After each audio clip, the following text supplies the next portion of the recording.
I'm Jared Christmas. I've been a professional stand-up comedian for over 20 years now, and I've performed all over the world. Started out in New Zealand, then moved to the United Kingdom. I've performed in India, America, Canada, all through Europe. I've even done shows in the Falkland Islands and Swindon. All the hot spots. I've also popped up on TV every now and then.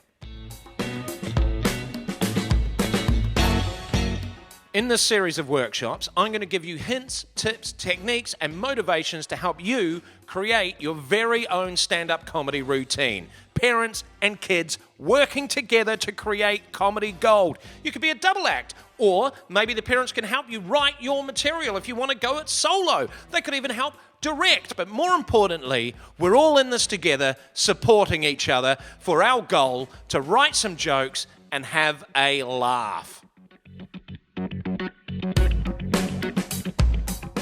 Why should you partake in these workshops? Well, the reason we've decided to do this is because comedy rarely brings people together. And we thought maybe comedy can bring parents and their kids together to do something creative as a unit and then have a product at the end that they can be proud of. Learn some skills along the way, and at the end of all of this, you film what you've done. Make sure you do it in landscape, send it to us, and once restrictions are lifted, everybody can get out and about, then we'll put on a live performance at the Komedia where we'll invite the people who have done the best clips to perform right here at the Komedia Bath in front of an audience of friends and families, and also a couple of professional comedians on stage as well.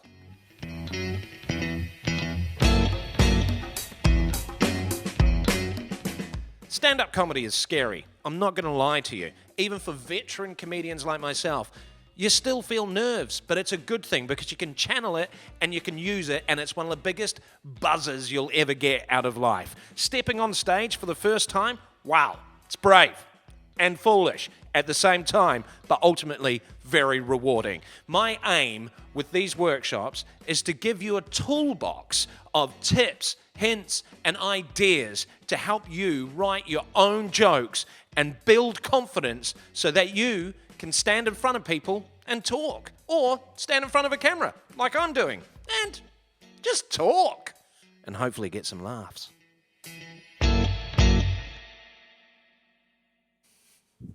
This first episode is all about warming you up, loosening you up, and getting you out of your comfort zone. But don't worry, you're in a supportive environment. We're supporting you, your parents are supporting you, and kids, you should be supporting your parents as well. I'm going to give you some warm-up games that are fun to do in any occasion with friends and family. And I promise, they're going to be fun. The first important thing is you need to be understood.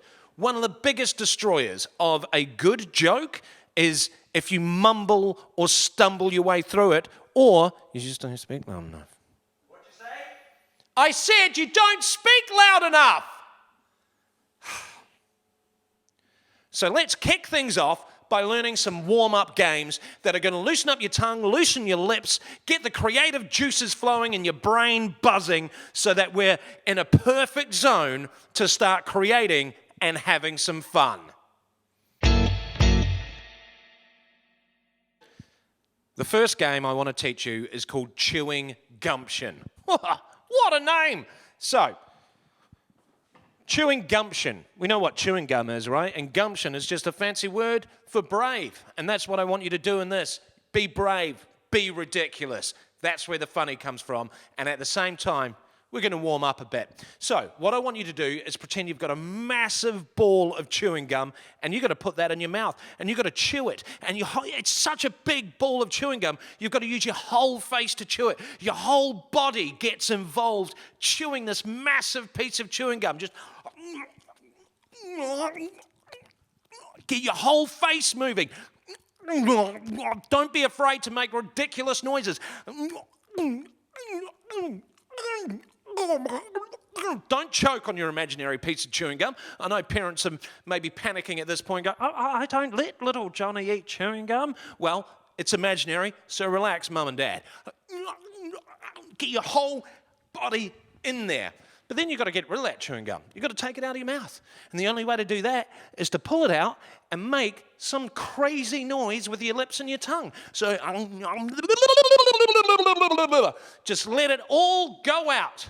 And the aim of this is to get out of your comfort zone. You might feel a bit ridiculous. Embrace that. You can't be funny if you're feeling self-conscious. Everybody around you, they're involved as well. If you get a laugh out of any of them as well, that's a bonus point. Absolutely go for it. Don't be shy. Oh, what's this flavour? Juicy fruit? Don't mind if I do.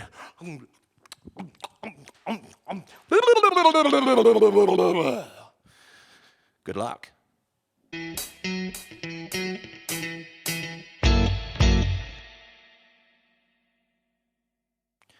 The next game I'm going to teach you is called Word at a Time. It's for 2 people or more, and you create a story together speaking one word at a time. If you're going to work together to create things, this game is brilliant to create some sort of mind meld sort of thing. Don't try and just say random funny words. Try and make it all make sense and see what you can create together. It's a perfect game for 2 people. Perfect game for a group of people. But don't try and play it as one person, because then it's not a game. It's just talking. Like, we all talk one word at a time. Don't we?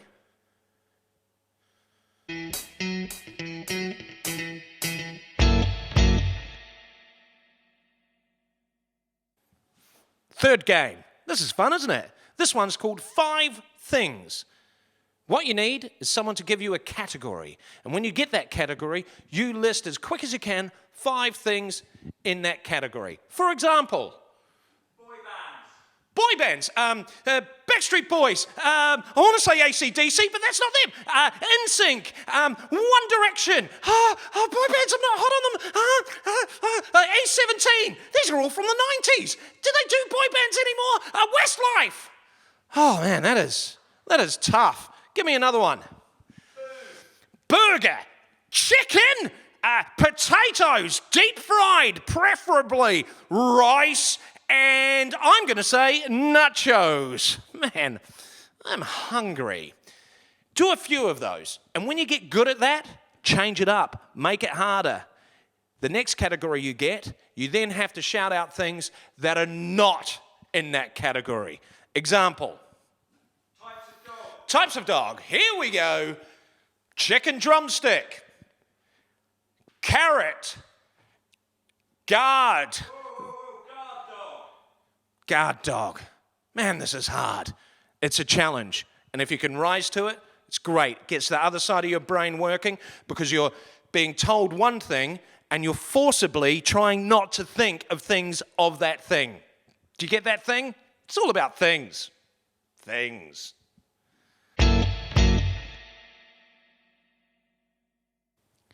These exercises are great at firing up your brain and getting those performance juices flowing.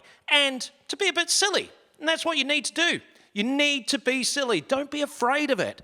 And don't feel self-conscious. Self-conscious is the enemy towards you being funny and you performing. And everyone is going to support you. Your parents, your siblings, your friends. It's all one big support network there. We're all going to lift you up when you're performing this, all right? We're going to support each other. I want you to support each other. Be a comedy bra. Yeah, that's right. I've told you. Be a comedy bra. I mean, bra's a funny word. Anyway, so be silly. Be ridiculous. Put yourself out there, but support each other. Lift each other up, and no criticism or negative comments, because that's the fastest way for someone to lose self-confidence. Let the exploration and the creativity happen. Enjoy it, because if you're having fun, other people are going to have fun as well. All right, my comedy bras, click together and let's do this. And now for my first challenge. It's pretty much homework. Oh no, not homework. I don't want to do this to get homework. Don't worry, it's going to be fun. I want you to learn 10 jokes. 10 jokes. Could be on whatever subject you want. Cheese jokes are good. dinosaur jokes, just learn 10 of them, because remembering is a vital skill for a comedian, and knowing your material is an important skill as well. So learn 10 of them. Once you've got that, here's the challenge. It's called the 30-second challenge. How many of those jokes can you get into 30 seconds? Now, not all jokes are going to fit this format. If you've remembered sort of longer jokes, then don't worry about the 30-second thing. Just try and get all 10 of them out in one go without forgetting them. That is your challenge. For my 30-second challenge, I'm taking cheese jokes. Okay, ready, steady, go. What did the cheese say to itself in the mirror? Halloumi. How do Welsh cheese lovers drive? Carefully. How do you entice a grizzly out of the woods with cheese?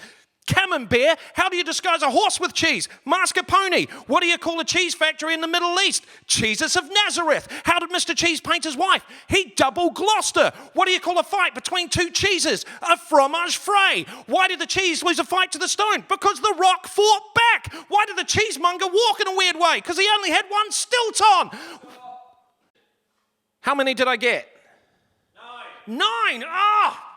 So close! But that's why it's called a challenge. So good luck. Learn your jokes, play the warm-up games, and enjoy the challenge. Look, I'd love to stay and chat for a lot longer, but I've actually got a show to do right now, so hang on a second. What's that? I'm needed on stage. I'm on my way.